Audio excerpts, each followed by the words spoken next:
What's up, everybody? Welcome back to the Pixelists Podcast, a podcast about all the nerdy things we love and enjoy. As always, we're your hosts. That's Blake. I'm Will, and today we're here to talk a little Critical Role. But before we do, we got to get through our little normal mishmash of an intro here.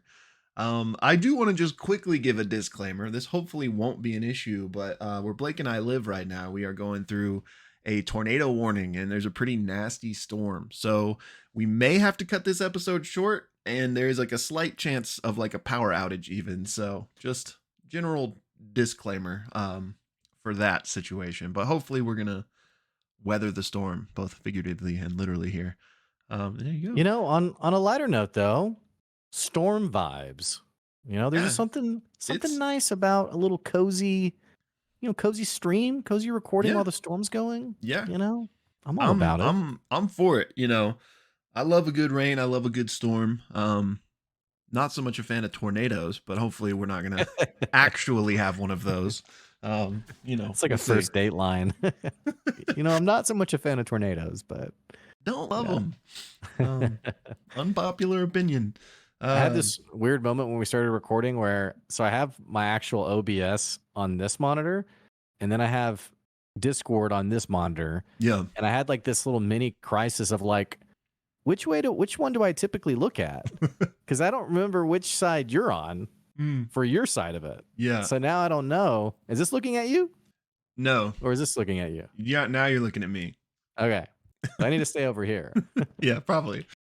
It's our first time doing this, guys. I do. Yeah, I get confused with that all the time as well. I mean, I just pointed the wrong way in the intro, I'm pretty sure. So yeah, you're not alone. But yeah, so we got stormy vibes, which is kind of a nice vibe for the pod. I'm here for it.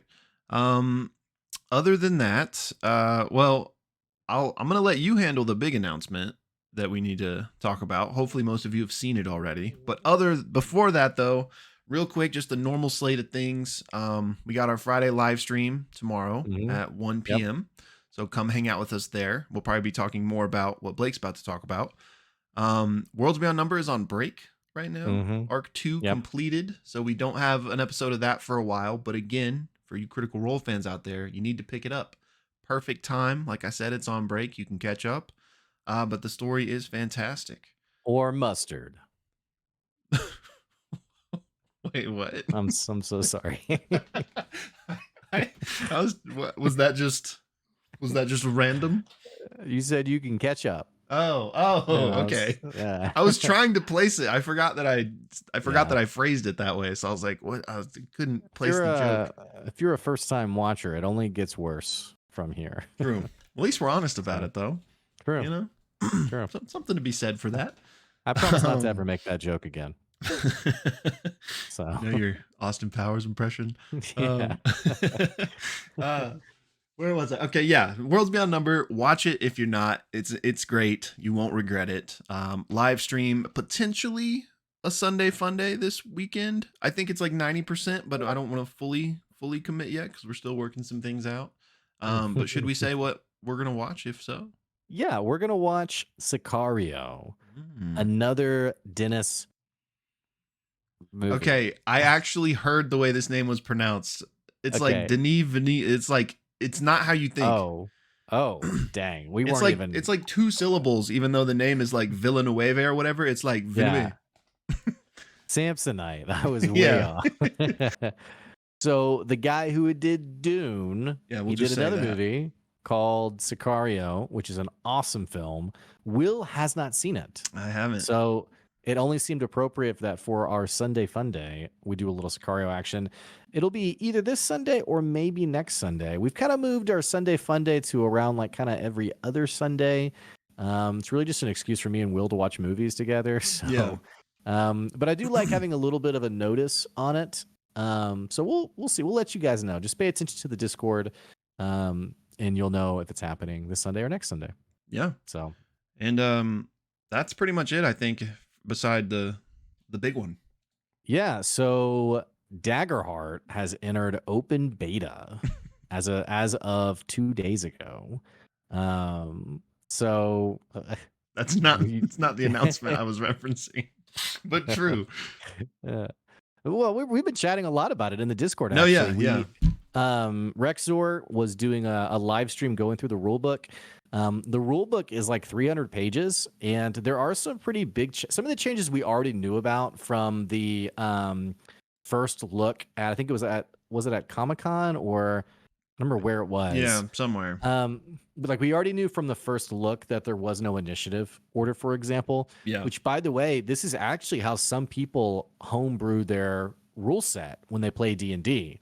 So it's not the first time something like this has happened, but there are some pretty significant changes. Again, we're talking about it in the Discord, and some of it's actually pretty interesting. I'm not above taking things that work in one rule set and porting it over to one of my games. So, we were also even talking about doing a one shot for Daggerheart, and just, bottom of the barrel expectations. Let's just jump into this and just see how it goes. Yeah. So if that kind of thing seems fun to you, you can check that out too. And I'm sure there's a lot of opportunities there. Yeah. Speaking of another one shot, I think this is where you wanted me to go. Yes. We are, if you didn't see the news, we are hosting a one shot on Friday, April 12th at 7 p.m.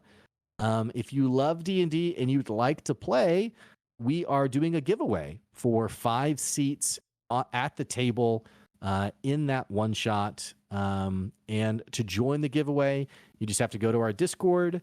It's linked down in the description below. Go to the Tomb giveaway channel and click the little confetti emoji button, not the axe. We should probably get rid of that emoji. I don't know, but the confetti to enter the giveaway.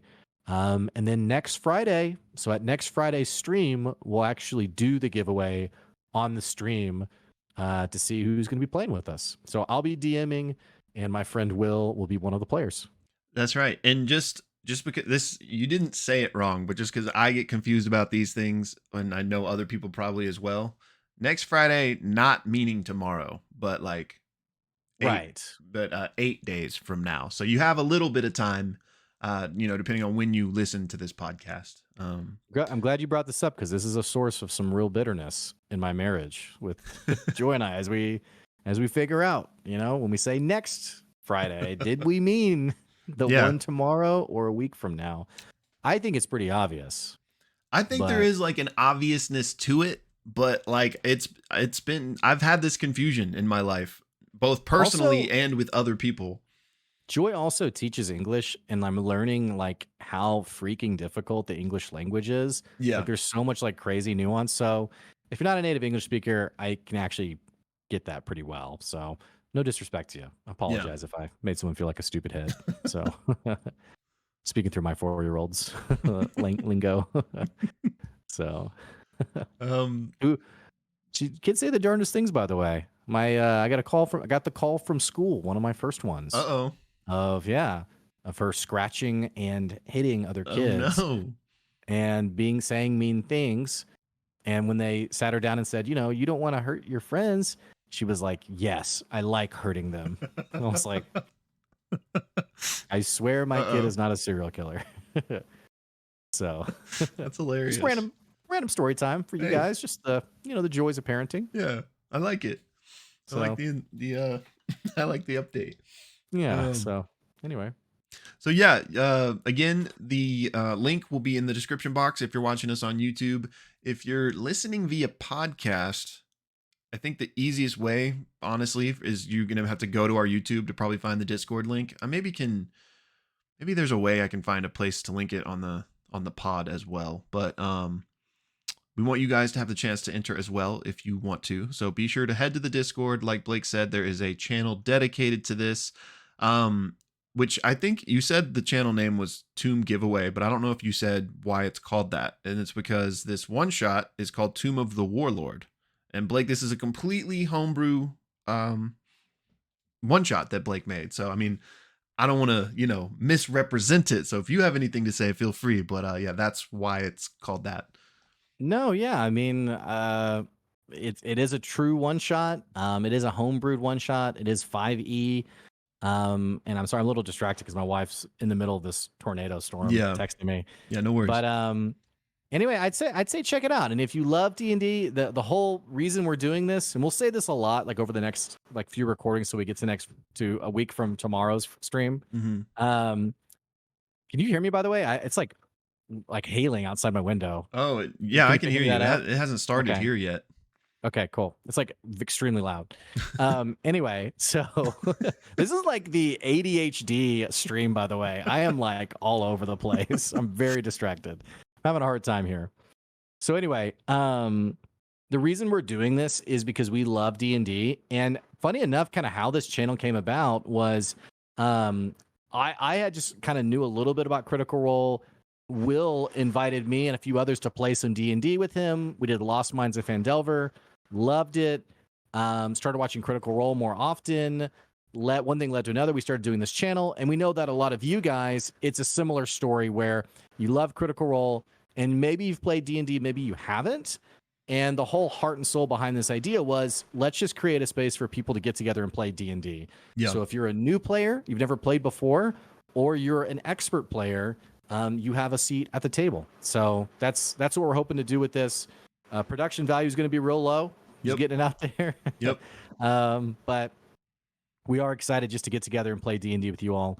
And again, we're just going to choose 5 people randomly. There's no cost to play. It's just I got that question. Is there a price or something? Like, there's no cost to play, and it's not monetized in any way. It's literally like, hey, everybody, we're just going to play some D&D, and that's it.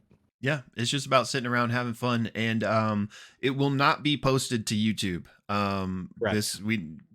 If there's more information out there, we like had this discussion, so you can find it on our channel if you want the full breakdown. But we just very, very basically didn't want anybody to feel any pressure or, have any type of that anxiety. So this will just be taking place in our Discord. People in our community are welcome to come hang out that night and can watch it like live, but we won't stream it. We won't post the VOD or anything like that. So yeah, if you've always wanted to play, or if you're, a veteran player, feel free to, join the giveaway and, join us. And I think, you alluded to it. We might do a Daggerheart one shot, but we'll probably do more of these in the future. And I've also started to see, other, I don't know if it's fair to call it campaigns, but at the very least, one shots being formed in our Discord of people who are like, "Ooh, I want to play Candela. Does anybody else want to play? And let's check out Daggerheart." So even if you don't make it into this specific one shot, the Discord's still a great place to maybe find some people to play with. So, yeah, I think that's all I got. Okay, hang on. Let me get my old notes together. All right, yeah. And while Blake's doing that, hang on. I gotta hit record on the recap. I do them separate now, so the file's not like crazy long when I edit it. All right, hang on. I went gray over here. It's that hail. Again, it's the production value here. Even since, so when we started this podcast, it was dark, and now it's like even darker outside it's like 3 PM for those curious. Anyway. Okay, I'm ready now. All right. So for you guys know the drill. We're going to launch into our Critical Role discussion. But before we do that, we like to give an in-depth recap to get everybody caught up before we do. And we cut that recap out and host it separately on YouTube for your viewing convenience. So if you find yourself just on that recap video and you want to hear our full discussion, it will be linked down in the description below. But my friend, would you like to kick us off for the beginning of episode 87 here? I would. Episode 87, called something Keviris. Arrival at Keviris. Yes, and the 9-year to the day anniversary of Arrival at Craghammer. Oh, fun random fact about this episode. I bet that was intentional. Yeah. So 9 years to the day, Arrival at Keviris, kind of a cool detail. Crazy. So yeah, the parties, they're heading towards Keviris. They can see it on the horizon. And as we've seen before, one of these massive storms arrives, and it's so intense that they can't see more than 30 feet beyond them. They know they're getting closer to the city, so they cast Pass Without a Trace. However, Matt clues them in that Pass Without a Trace is really good at hiding you from people who use their eyes to see, and that there is something in the dirt underneath them that's approaching that has detected them. And the party feels like this is likely one of the Bane worms. The creatures mentioned in a previous episode that had hollowed out the tunnels that they had traveled in previously. The episode goes full on graboid and tremors. They find the nearest rock that they can climb on. And as they're all huddled up on this rock, they see very much kind of like an anglerfish-esque, this cute little creature kind of poke out of the dirt. And they kind of go this back and forth of like, is this like an anglerfish trap, or is this like a cute animal about to be eaten by the bane worm? What they ultimately decide to do is they open up their bag of holding. They chop the Juggernaut's arms off, which is already dead, by the way. It wasn't like brutal torture. But they had killed the Juggernaut and had the body in the bag of holding. They chop off its arms and they throw the arms to see like how does this creature respond. And it's very much like throwing bait in the water with piranhas. Matt describes a number of these creatures that sort of jump up and start to devour this arm that's been thrown. So the party's like, we probably can't make a run for it. So Imogen has the idea to essentially telekinesis the boulder that they are all resting on and essentially hurl it and roll it into the distance towards Keviris to outrange the Bane Worm. A number of rolls happen. They talk about how much everybody weighs. F.C.G. thinks he weighs about a ton, which would be 2,000 pounds, and realizes, wait a second, that's not right. It's much, much less than that. But ultimately, they are successful in outranging the Bane Worm and making it a bit farther. Once they pass by this situation, Chetney essentially asks the group, like, hey, do we really want to head straight into Keviris, or should we go to like a nearby outpost? Because they can see Keviris is sitting in between like this valley of these like this mountain range, and they can see not only like a number of like spires within Keviris, they see along the mountainside these other outposts that seem to kind of be like a first watch for the city. And Chetney has the idea, like, maybe we should go to one of the outposts to do some recon before we head straight into the city. Before they do that, however, they decide to cast Sending to Ira Windigoth. And they get a very cryptic message from Ira, who's essentially like, hey, I'm glad you're here. I've been listening. I've been watching. If you want to know more, come find me. And there's some jokes around like, okay, but where is that? And, are you near a Starbucks and things like that? They also do Sending on, and I lost the name, but I think she was like their point of contact for the Volition, the resistance that they were told about from the village elder, like the farm village elder had told about this person, who they had contacted previously, but the person was very suspicious of them. They contact this person again, and they're like, hey, we have the body of the Willmaster. Is that enough to meet with you and meet with the Volition? And the woman messages back and says, essentially to head to the Jagged Edge, which is within, I think it was the Clasp, which they think Clutch, is probably Clutch. That's right. They think is likely maybe a neighborhood or something within the city of Keviris. They also find out from Fern around this time that Fern has the ability to cast Disguise Self. And she basically says, hey, if we want me to look like one of these people, I can definitely do that if we want to do like some kind of ruse of some kind. So they head up to one of the nearby outposts. They're met by one of the guards who Matt essentially describes as Bigfoot. He says this very like Sasquatch-esque 8-foot tall man. Fern is going to do Disguise Self to look either like, I don't think she looked necessarily like the Willmaster, but she definitely tells them Imogen, excuse me. So the thing about this is that they speak with their minds, but they don't necessarily know who's the one speaking.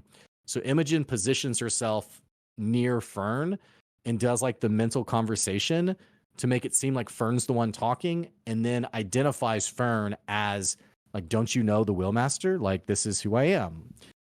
There's a lot of deception checks. In fact, there's like probably half a dozen deception checks that happen over the next half hour. And the party rolls extremely well. So this Bigfoot character is kind of like, what are you guys doing here? Imogen is like, these are all new recruits. Our wagon broke down. Like, we need some water and a place to rest. They're brought up to the outpost. And the outpost has like this central tower that they immediately go into. Chetney especially like goes in and very much makes himself at home. Asks for like a glass of water, basically. And meanwhile, Laudna and Ashton are climbing the tower. Laudna wanting to take Pate, who's invisible, and have Pate sort of survey the city of Keviris. There's some various conversations that happen here. Chetney, with this original guard, sort of like steals away with him for a second and is like, hey, what's the name of this outpost again? If I don't know, the Willmaster's going to be really mad. And he identifies this outpost as Tyran A. There's another deception check, which he's successful in. Meanwhile, Laudna and Ashton, they encounter like a Ray Lauren and a couple other guards about halfway up. And then another couple of guards at the top, one of which is very keen to learn more about Exandria and asks about like the different like fruits and like sort of like delicacies that are on Exandria, as Ashton tries to learn more about this area as well. Looking over the city, they also realize that Keviris looks fairly dilapidated. It looks like it's been weathered over a long period of time. And Laudna actually surmises that maybe most of the population is actually living underground, like underneath Keviris, especially since they know about the tunnels that the Baneworms had dug through. From there, they do get a short rest. They eventually leave the outpost. They head down towards Keviris. And despite Laudna's guess that many people are living underground, they do hear laughter. They see like a group of kids playing, and it does seem to be a living, breathing city. After that, though, we go to break, and my friend, do you want to take it from there? Yes, sir. Also, the storm really picked up where I am, so I hope it's not going to come through my mic, but apologies if it does. All right, so for the second half, we pick up with the crew kind of closing in on these main streets of the city, and they can hear children laughing. And so they eventually come upon two children basically like playing outside. One is a young Ray Lauren and the other one is a young Boromoto. So, F.C.G. goes up to him and asks, what are you doing? And they said they were watching the Ring Dongs. That's what I spelled, but now I'm questioning my spelling here. I don't remember if that was how it's pronounced. But they're like these little mole, like rat creatures that they were just kind of watching and playing. And we find out their names are Aisha and Kalito, which is Aisha is the Ray Lauren, Kalito is the Boromoto, and that they live here in the clutch. Aisha. See, Aisha. Sorry. The old school classic. Oh, gosh. Sorry, huge lightning actually. And thunder. Yeah. But Aisha, classic. Be like, these guys are really weird about storms. It's not just like a normal rain, y'all. It's intense out there. It is. Please believe us. Excuse me. So, Aisha and Kalito are living here in the Clutch, which is seemingly a poorer district of the city.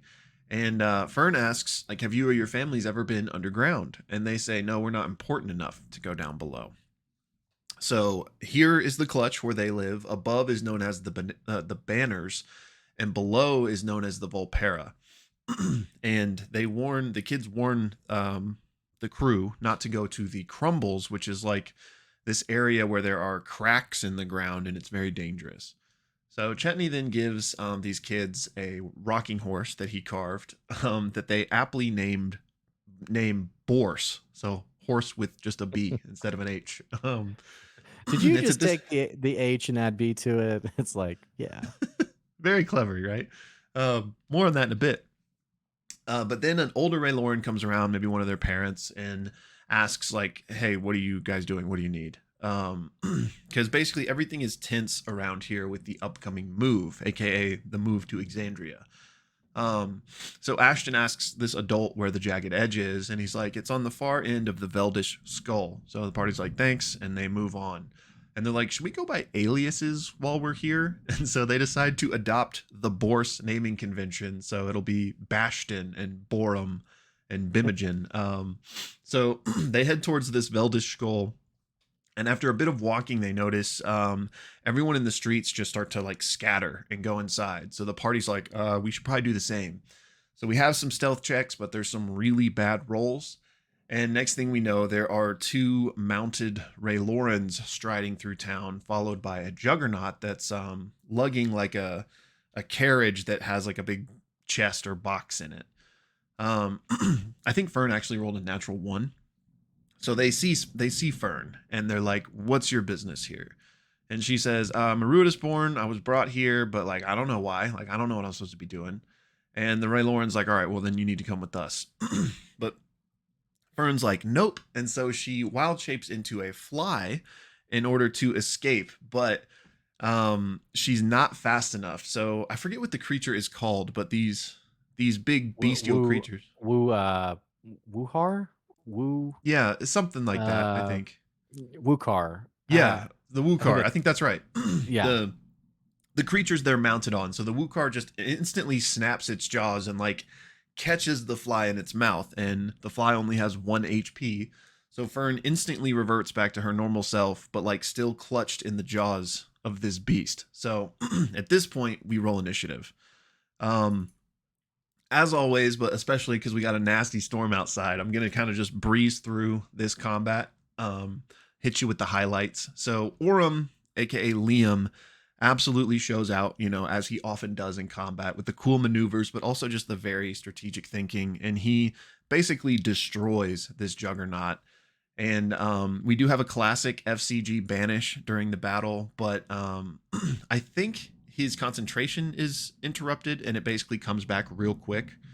Um, Fern actually does a scorching ray on the thing that she's in its mouth and actually kills it in 1 hit. But this was actually due because Matt messed up on some HP stuff, but he still just let it keep going and was like, "I'll correct it elsewhere." Um, Combat continues. The only really other cool big highlight is there's a moment where Ashton like hits somebody with his hammer real hard and then holds it up, and Laudna casts Blight through it. I can't remember what the stone is called off the top of my head, but if you recall, Yeah. Ashton specifically set up his hammer with this special crystal they found in order to split spells. So I think this is the first time they've ever actually used it. So she actually splits her Blight spell through it, killing one of the Ray Laurens and like really damaging the other Wukar or mounted creature. Combat continues, nothing too crazy. Bell's Hells eventually wrap everything up. They then throw all of the bodies in the portable hole, as is tradition at this point. And then Imogen, or they take the cart, or not the cart, but the box that was in the cart, and they put that in the hole as well. And then Imogen telekinesis if that's a word, the cart onto like a nearby roof to kind of hide it. Um, so all of that happens. They clean up and they continue on toward the jagged edge, making deception checks to try to blend in as they go. Laudna does check the scry ball and it is lit. It's not like super bright, but it's slightly lit, noting that Odahan is nearby. She is seemingly coming and coming from the direction that they came. So as if she's on their trail. But currently Bell's Hells is headed in the opposite direction. So hopefully they're making space from her right now. So they eventually reach this kiln looking building with a sign that says the Jagged Edge. So they head inside the workshop, and inside are a bunch of weapons made of glass. And inside is another one of these Sasquatch-like creatures from earlier that says he'll be right with them. So he then was like working on one of these glass weapons, but he just like throws it against the wall and shatters it in like frustration. And he's like, "Okay, like what can I do for you?" And they say, "Hey, we're here looking for a contract." And this Sasquatch man who's named Judo says, "Okay," and walks back behind the curtain. A few minutes later, a Rayloran Trike walks back out through the curtain and then says, "I heard you need a contract." And this is Zesh. And Laudna's like, "Yes, we really want to work with the Resistance. We want to stop lewdness in the Vanguard." And she has a persuasion roll and kills it. It gets like a 28, I think. So Zesh was like reaching for something behind the counter, but then she stops because she believes them. She says, "I'm not with the Volition personally, but my beliefs align with them." So she gives the party this like purple piece of glass that is apparently really hard to come by. And she says, "You need to go to the highest point in the banners, which is the above town, and you'll find a guard named Urat, and you can pay him to leave his post. So after you do that, look for more of this like purple glass, and that will guide you to the Volition." The party then asks, what are these glass weapons for? And apparently they like can take in a charge from the atmosphere and release a beam of energy. And so they're like, that's cool. The party then asks if they're allowed to like lay low here and rest for a little bit. And Zesh says, you can stay here for like an hour, but then you're going to need to go. So Chetney does end up buying, I think it's a scythe, like one of these glass weapon scythes. And Laudna actually sees a little like Ray Lauren kind of dancer toy slash trinket that she wants. And Zesh actually gives it to her. So the party then gonna go downstairs into like this basement area of this place and start to take a short rest. And they open up the hole and look through that chest that they took, but it's resembles the ones they actually saw a long time ago in Bassaros. But it's magically locked, so they decide to put that away for now and not mess with it. London takes out the scryball and can see that Odahan is now basically in the center of the city. So they are taking their rest, discussing their plans, and Chetney's like, I think I got something that we can distract that guard that we need to distract. But he doesn't want to show the party what it is. And they're like, why won't you show us? And Chetney says, because if you look at it, you'll die. And they're like, okay. Um, and as they're all talking, Imogen suddenly hears Zesh telekinetically or telepathically communicate with her, telling her to be quiet, no one move. And then they start to hear all these footsteps above them, and that's when the episode ends. Again, that is episode 87, Arrival at Keviris. And for anyone just watching the recap, if you want to hear our full discussion, you can find the link down below. Alrighty, my friend. Great job, man. Dude, it's coming to a head, man. This is getting pretty interesting. Yeah, it is. So is this storm. Yes. Has it calmed down at all where you are? It is. It has. I'm just going to text my wife to make sure they're doing okay, because she had texted me saying that she was stuck in a bad part of it. Yeah. Please do. But yeah, let me just kind of yap while you're doing that. Yeah, I mean, just to start right there, I mean, instinctually, I'm like, it's Odahan, right? But they had just kind of looked at the orb, so part of me is like, well, maybe it's not literally Odahan yet, but I don't know. I think you're in the capital city. I mean, it's got to be guards with the Imperium, right? I mean, a couple of your, because here's the deal: the Willmaster had the ring that let people know when she died. Right.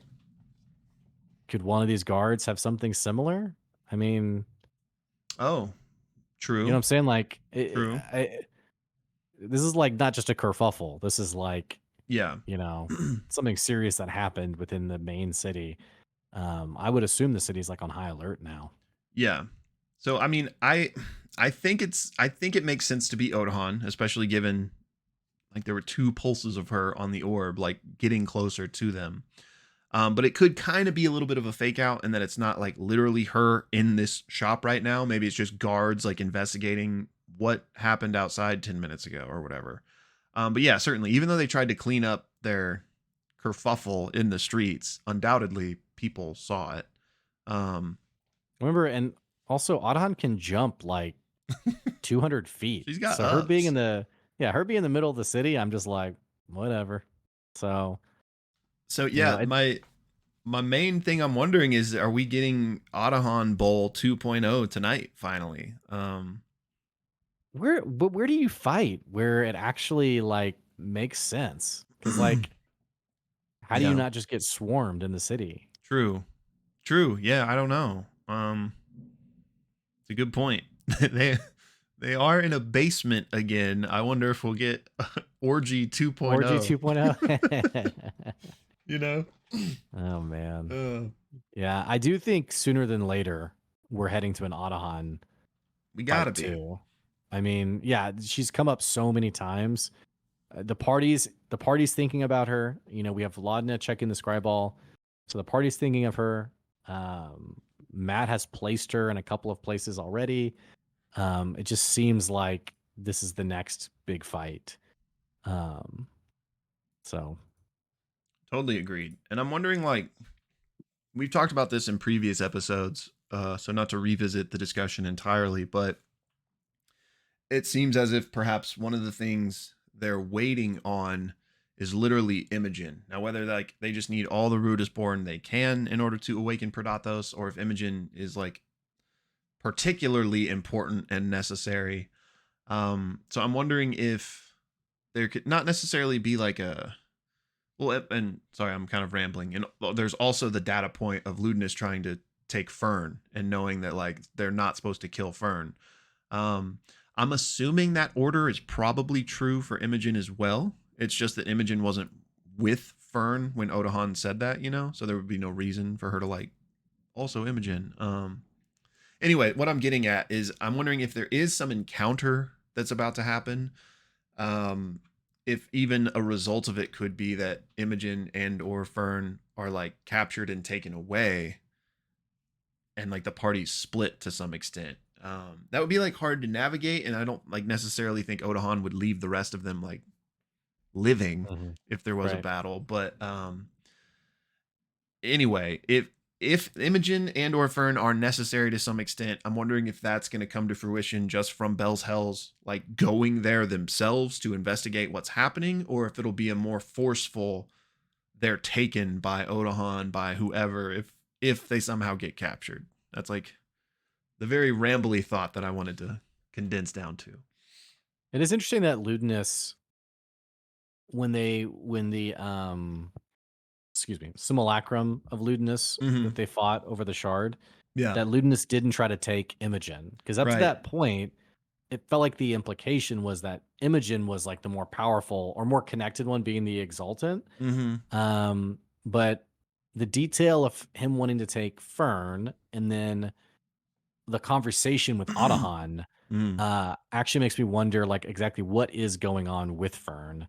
And is it part of her backstory? I mean, part of her like literal like heritage, right? Like who her dad is, that's causing this to be like an important data point. But despite this, yeah, we know if a battle's happening that the two of them are surviving no matter what, or that Odahan wouldn't want to fight them or wouldn't want to kill them. Excuse me. You know, the last battle, Odahan was pretty keen to, you know, kill everybody else though. So true. I don't know. I could see a situation where like if it was like, I mean, like we just talked about, like this fight with Odahan is happening at some point. It's like set up to be one of the big bads of the campaign for them. Definitely, I feel like even though Ludinus is clearly above her, the party is way more motivated like to fight Odahan. So that fight's coming, but like you said, if it does happen in a big city like this, they could be really bad news, you know, because they might have to fight a ton of people. So maybe like a potential to tie into what I was saying earlier, like out would be like Imogen and Fern are like, okay, we'll go with you, but like let our friends go. Like if it's another kind of like this is a no-win scenario type thing. But I don't, would Matt like utilize that specific kind of thing again, since that's kind of what the first encounter with her was? Again, not that Matt has like specific, like, you know, he's already decided like how this is how the encounter is going to go. They can't win. Like, I don't think he's done that, but. Well, and I think one potential trap here too is the party being overly reliant on the townspeople like being trustworthy, in that there's like kind of an old cliche of like, you know, no one likes the evil sheriff, but you know, they're too afraid to speak out. And in the same way, we saw that in campaign 1 with Whitestone, which was under the control of the Briarwoods. You know, for all we know, these citizens are, for the most part, pretty excited about the future and the potential of going to Exandria. And so, you know, whether it's Odahan or not, I'm not surprised about them being followed, so to speak, for lack of better phrasing, because like they stick out like a sore thumb. They just had this massive, not massive, but open encounter. I wouldn't be surprised if all the townspeople are like, yeah, they put the bodies like right up there, dude. Like, and then they just like ran down that street, you know, like, I don't know. Like they've kind of come in here pretty brazenly. It's almost like, it's amazing how often they seem to find themselves, whether it's the outpost or wherever, just being like, yeah, we're one of you guys. Yeah. And like, I don't know. So it feels like it's risky. Yeah, I mean, totally agree. Like, they don't seem to have a pretty good exit plan either, other than the staff, I guess. Like, But what was going on with the staff though? It's like the final charges. yeah, I don't like, I don't I think remember specifically, but I know that there's like so the charges recharge every, or they have the long chance rest to, or a new right? day. Right. Yeah, but I think if like, I think there's some caveat where if like you're on the last charges or something, it can break or something like that.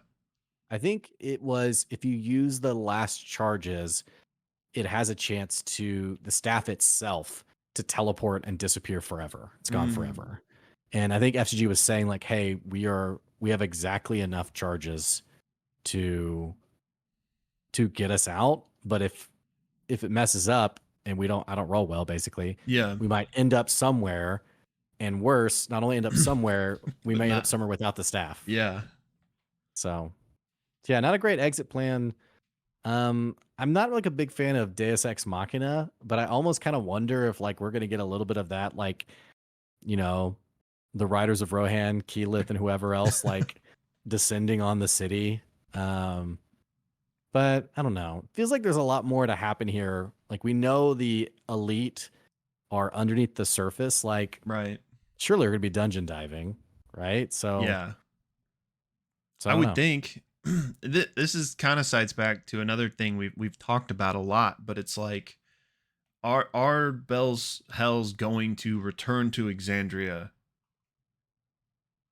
before the end game, or like we already there and like they go down into the tunnels? It's a dungeon dive with presumably the ultimate stop being Predathos or whatever like interface there is with however Predathos exists currently. And then could that all just lead into the final arc of the campaign, or will they, after meeting with the Volition, actually successfully go back to Exandria to like information dump and plot the next course? And what I'm getting at is I do think there's a dungeon dive coming, and I'm just curious if that would like happen now, or if that's going to happen in the before the final save Right. point type of moment, you know? Right. Um, Have we had like a actual dungeon dive this campaign? I um, don't I don't think we have. I'm trying to think. I mean, like I don't think literally, like a Yeah. literal dungeon, but a lot of like things you could equate to a dungeon dive, if you will. For example, like the museum heist was kind of like a dungeon dive. Like, you know what I mean? Yeah. Like, Sure. but so those types of situations aside, I don't think so. Not like a proper, you know, venture into the Yeah. complete unknown type of situation. I don't think. I mean, Well, I think yeah, about the setting of when they went and discovered Kavarn and Clarota and the Mind yeah, Flayer colony. yeah, Um that was very much like kind of the old school D&D like dungeon dive yeah, feel. And this is what it kind of reminds me of. yeah. Is like you don't know what's beneath the surface. You can guess it's probably not friendly and there is like this the will mind or whatever they're not the will mind. I'm mixing that Um, up with the other all minds burn. yeah. The name for like the voice whatever it is. Like Not the the the voice. top people. Yeah, right. What is their name? I know what you're talking about. And then obviously Ludnus, Predathos, and Liliana too. So Yeah, I want like I don't know. I guess. Hmm. the more this continues, the less likely I personally feel like they're going back to Exandria. Yeah, Um, especially after the moment that they were back in the spooky right. town, and then like left the notes for Keyleth. That felt like, again, not that they couldn't come back, but that kind of felt like, okay, this may be like we're gonna see this through from this point. But that was, I'm I don't remember fully, just one because of like the break week in between and just the space between episodes. But since then, I'm trying to like, how long has it been since they re-entered Ruidus? Only a day. Okay, so chances are because Keyleth originally said like I'm busy, like I have things to handle, but I'll come meet with you guys tomorrow. Yeah. Well, And that was just it is the next day. Right. Because they went back, slept for the night, woke up, traveled. Traveled towards the city, traveled a lot of the day, outpost, short rest, into town, short rest. So yeah, I think it's the next day still. Okay. Because, Keyleth was going to come talk to them the next day, but I don't necessarily think that means like the entire expedition crew that's going to come through this portal you told us about to Ruidus would be like ready to go the next day necessarily. And they told her too, like, hey, we're actually not going to be here. Like, we're going back in. Right. Or we're not done. So yeah. All that to say is that like I don't think the cavalry, like if there is a cavalry of Keyleth and whoever that are going to come through that secret portal to Ruidus, I wouldn't expect that to happen for like another couple days at least. Right. Not that it couldn't if it needed to, but if there is any type of assistance in this immediate moment, I would imagine it's going to be like the Volition that.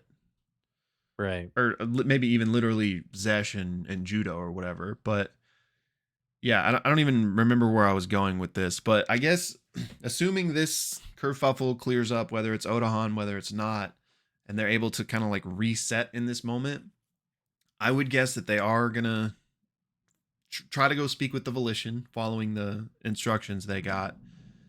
And then to cycle back to the same thing, I feel like if there's no like immediate pressure that Matt provides for them to be like, okay, we gotta go down below, then the natural thing for me would be like, let's go report now to Exandria.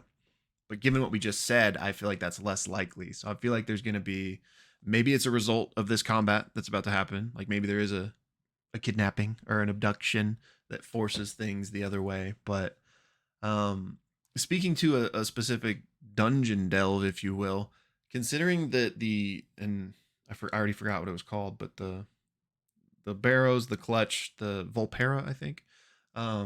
Considering that's where like the important people are, I'm wondering if it's like, I do think there's a dungeon-esque part that we'll get to like when we get closer to like where Predathos actually is. But I wonder if like the immediate underground is almost like really nice, like much nicer. I don't you know what I mean? Like if it's almost like a city to explore type of scenario. Now it might be hostile. In that case, we could still equate it to a dungeon delve in a way, but like a dwarven city almost. Yeah, dwarves, like a full blown, yeah. Or maybe it's not like that at all, and maybe it's just I don't know. I kind of just got scattered thoughts, so apologies if I'm with you. I mean, I don't know. Not to repeat myself, but it just feels like it'd be clunkier and clunkier to leave and then come back. I agree. So, but I guess that also, I don't know. I don't want to like.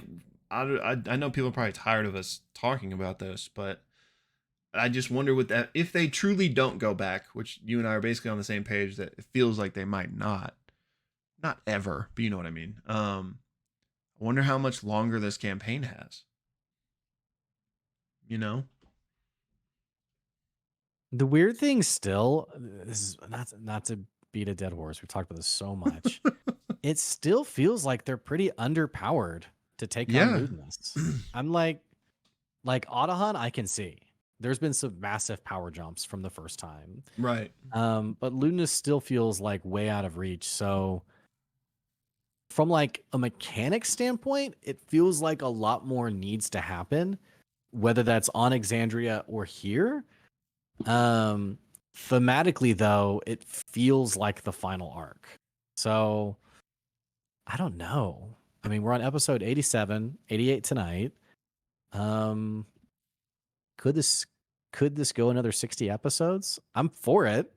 I just wonder. It just feels hard to picture that. Yeah, it does. It does.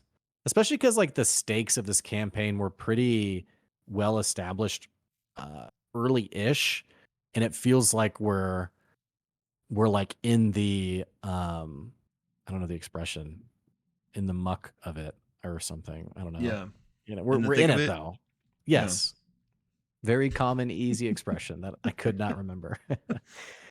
So anyway. Yeah, I mean, yeah, I won't Mm. bore people with the same thoughts, but yeah, I'm right there with you. I know a lot of people have felt that way about this campaign. I know it's some people's like big complaint with it that like You know, we and I apologize for our listeners because I do feel like sometimes we rehash the same things over and over again, and that's honestly just me and Will. Like this is very truly like Will and I just having a conversation, and I keep thinking about some of these things. That's why they keep coming up. But um, the more, and I think also this is a symptom of getting more and more of a, my first commitment to Critical Role was Campaign 3, like real commitment of like every week we're going to watch this. And, ironically, naturally, there's been some weeks where it's been like, hey, I can't watch it this week or whatever. But watching it regularly, and then like Daggerheart came out, and then there was like criticism around Daggerheart. And I'm kind of in this space where I'm just getting less and less interested in criticisms in general, where I'm kind of just like I don't know, it's kind of burning me out. And then yeah. like, and this is coming from the guy who put out a video on campaign 3, like the pacing being pretty rough. And I'm kind of in a space now where like looking back, I'm just like kind of like all of it.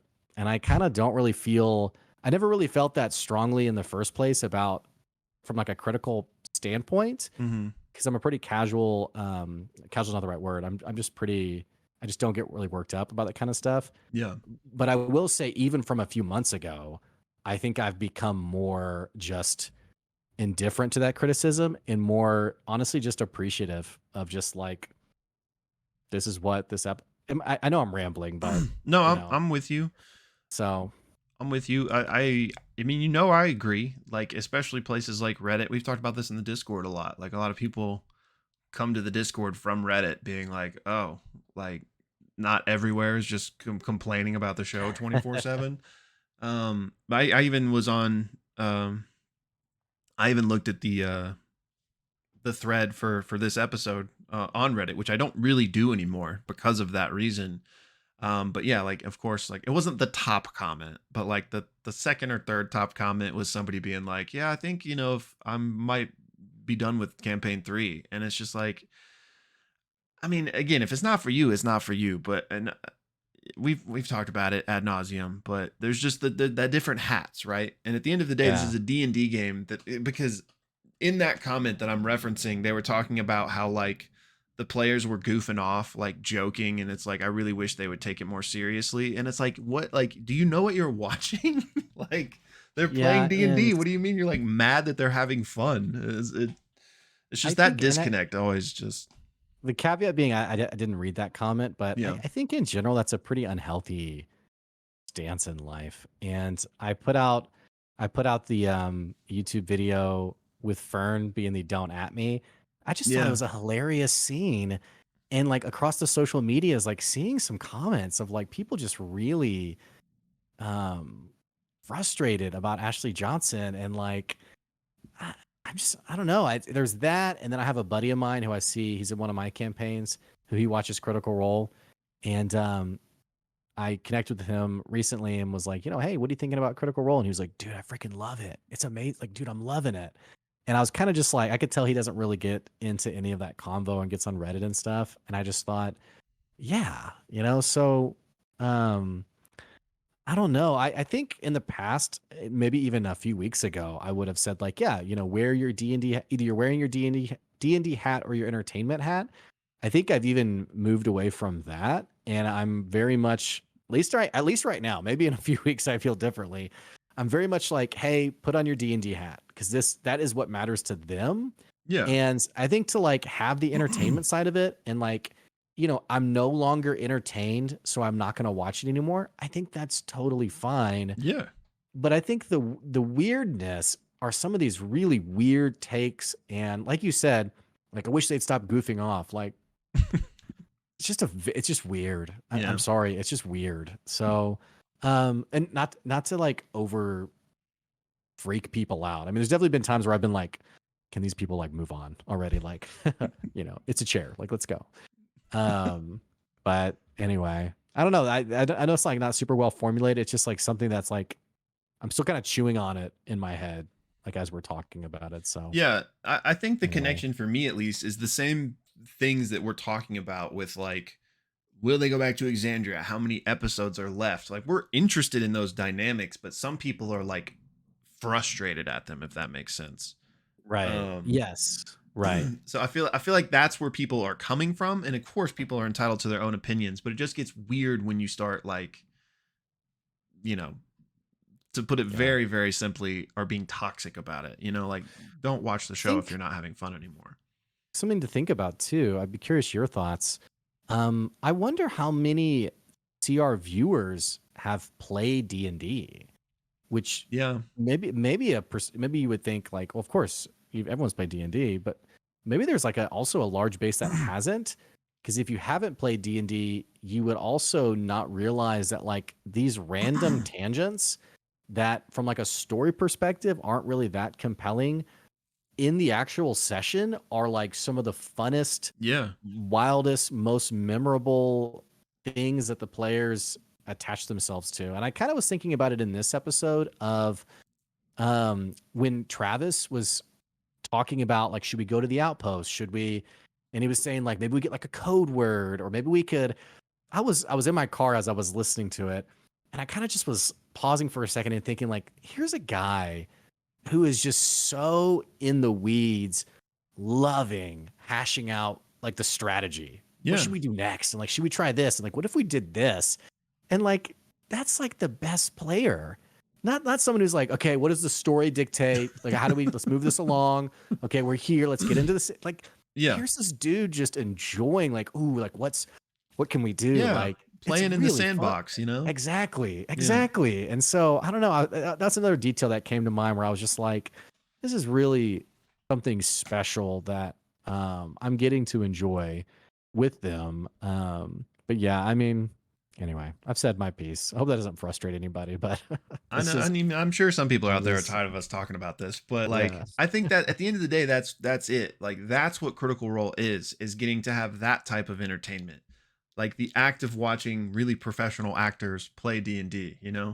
Um, so yeah, I think it's just an expectation thing at the end of the day. Some people get it confused. yeah. I was gonna say something else, but I lost my train of thought. And I'll just say just again as a just to be very clear again, if you're watching it and you're not enjoying it, like I think power to you to Yeah. feel that way and to not watch it. Yeah. Like one other thing that I've kind of been discovering about myself lately is how averse I am to having an opinion on things. I'm getting kind of like tired about like you got to have an opinion and you got to share it and like this is what I think and I'm kind of just whatever. But like if someone's like, yeah, I don't really like it. I have a guy in one of my campaigns who really dislikes Marisha Ray. And so I was talking about watching Calamity and I was like, Marisha Ray's in it. And he was like, and I was like, dude, she's amazing. I'm just saying, she's amazing. You got to check it out. But I'm not like, you know, necessarily holding it against him. I'm just like, okay, yeah, sure. If you don't like Marisha Ray, sure. But anyway, that's a Yeah. random detail, I guess. But Oh yeah, I remember what I was gonna say is that I would guess at least I would think that the majority of people that watch Critical Role, at least when they started, have not played D&D. Now that would be my guess too, I bet it actually. drove a lot of people to pick it up, and so maybe the majority does play D&D now because a lot of people that watch it end up playing. Um, but yeah, so to cite back to your earlier point, I wonder if it is somewhat of that. Like people that discover it or hear about it, check it out, are probably first. This was me too. I first found Critical Role. I'd never played D&D, and so of course I'm there for like the really cool story that's being woven in front of my eyes. But then Yeah. I mean, so like you kind of have both hats, but everyone gets it. I'll shut up. Well, But well, and there's nothing wrong with that. yeah, I mean, I think the other thing, not to make this conversation even longer, um, if you haven't played D&D, you can really it's like the social media thing, like where someone posts something on social media and you get the impression of like everything's perfect, everything's whatever.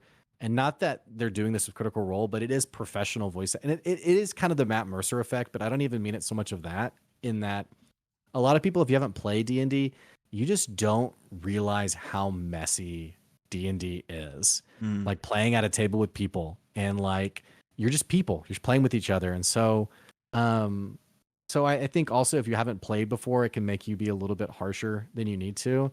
The other thing that I've been thinking about also is the video that Matt put out about him being depressed, and how one of the few things that he enjoys is rolling dice with his friends on Thursday nights. And honestly, the empathetic side of me, I'm kind of like why would I have like really that strong of an opinion about how a campaign's going when like this is something that these people genuinely enjoy? Like, I don't know. That kind of also made me think about like, am I really going to be toxic about I don't like how the story's progressing, or I don't know. But talk about toxic was the responses to his video. It was absolutely ridiculous. I didn't read any of it. I'll say, I didn't know that. Maybe vocal minority, but that's too bad. That's sad. That's too bad. Yeah. So, but that actually made me really glad to hear, because you always kind of have the fear, at least from Matt's perspective, I'd say, that it's become a job, it's become work, like it's the tremendous pressure to put on such a big show. Yeah. And I was about to say literally by himself, which in a lot of ways is true, but obviously not. Like everyone, not just the cast, but the entire production team, like it takes a village to put on Critical Role at this point. But when I say literally by himself, I mean in terms of like, DMing is a one-man job in a lot of ways. So like, yeah. I was glad to hear that like it's still this escape for him and the thing he looks forward to, and it's still just about having fun with his friends, and that hasn't at all been sullied. Was nice to hear, despite the internet, I'm sure, trying to ruin that. Right, exactly. Exactly. I mean, I just hope Abria comes back in DMs again after some of the things that were said about her with EXU. So well, she already has. She did Candela. That's true, actually. Yeah. So, but yeah, which to be fair, we had criticisms about EXU, but it was about EXU as a whole, not necessarily her style. And even then, we still enjoyed it too. Yeah. So, anyways, I feel like we got way off. Yeah, that was my bad. No. I think I started it even maybe. But I was just thinking about if this is like the ending arc or towards the end, it was like, yeah, this is kind of how I've been feeling about the show. So, yeah. But I know we've already been going an hour at this point. There is at least one something that happened in the episode I did want to mention before we wrapped it up, and that was Ira. I wonder what's he up to? Like these. I mean, not that I expected it. Like, I didn't expect him to just like be upfront, but just the like, if you can find me, like, I thought that was like just an added layer of like, what is this guy doing? Like, I wonder if he's down below, or like last we saw him, he was on the surface in that vision, I think. Like, is he working for the Volition? Is he working for himself? That's probably the case, but I wonder if he's like, he's definitely out for himself, but is he more hand in hand with the Volition, or is he more hand in hand with the Imperium? I think it's one of those enemy of my friend kind of things, where I think it is in his best interest, and the Volition's a great avenue for that. I do. The party's not going to probably leave Keviris and go like, hey, let's go to this other random town because Ira's there, unless like there's a temple to Predathos there, and that's where it's really going to happen. I would assume he's somewhere in Keviris is what I'm getting at. Yeah, I would agree. I would agree. That's just, I mean, for basically since he's been, what? Sorry, go ahead. Sorry, I didn't mean to interrupt you. No, it was just one thought, but I was just gonna say, basically since he's been introduced, he's been like the biggest question mark on the chessboard for me. Yeah, Keviris has a pretty sucky defense system. Like, just anybody can walk in. I'm like, if Ira's there, I'm like, hey guys, can we lock this place down a bit? So, but then again, I guess I was going to say they are bringing in so many people from Exandria. Maybe that's also a bit like kind of a coincidental, makes it a little bit easier. So yeah, I'll also going to say that I guess they are, it's not, civil war is too extreme a term, but there's obviously conflict between the Volition and the Imperium. So it's not like it's just howdy doody across the planet, but it is up until like what, like a couple weeks ago, this planet has been sealed away. So maybe like defenses and needing that type of thing weren't really necessary, because like it's like, Right. well, I'm sure there's still internal conflict within Rudis at times. Like just maybe that's not as big of a thing since they're so like secluded. Just in terms of like world building to make that make sense a little bit. Do we know what's motivating the Volition? Yeah, I was glad you said that because I was wondering that as well. Like because you would think wouldn't. Yeah, like they would want to go to Exandria too, right? Like yeah. So I wonder if it's like an in principle like thing, like there you guys we all want to go there, of course, but like you're doing it. But you don't like the way you're doing it. Yeah. Like, I'm curious. I feel like there's something there that we don't know yet to more explain that, but I'm very curious what it is.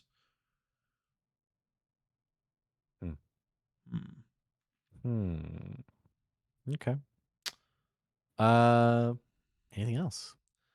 I mean, probably, but I don't know. Nothing off the top of my head. Yeah. Well, good up. I will actually be watching tonight. Nice. For tonight's episode. So I'm excited. We do have a watch party, guys, in the Discord again. So be a great place to join us tonight for the episode. And yeah, I think also remember our stream tomorrow. A week from tomorrow, we'll be announcing the winners of the giveaway. We'll do the giveaway on the stream. If I can figure out how to do it on Discord, I'm sure I can. And if you are interested in Daggerheart, we might be chatting about that in the Discord as well. So yeah, come through. And again, I think it was okay, but apologies if the sound of the storm or anything was coming through my mic. Yeah. Alrighty. Also apologies for the 30-minute segue we had on on D&D, but hopefully that's what you guys are here for, or at least that's what's possible at this point. You never know. You never know where we're gonna go. Did you drink coffee today, by the way? I had coffee. Yeah. I didn't have one during our episode, but okay. I had a cup earlier today. Okay. Might no have second another. cup though, huh? Might have another still. Is everything okay in Will Land? It is. It is. It is late. Like I did want another cup, but now we're sitting at almost 4:30. It's probably a dangerous. I might have a decaf. Okay. Maybe I'm evolving. All right, squad. Well, we love you all and hope to see you in the live stream tonight, and we'll catch you later. Bye, y'all.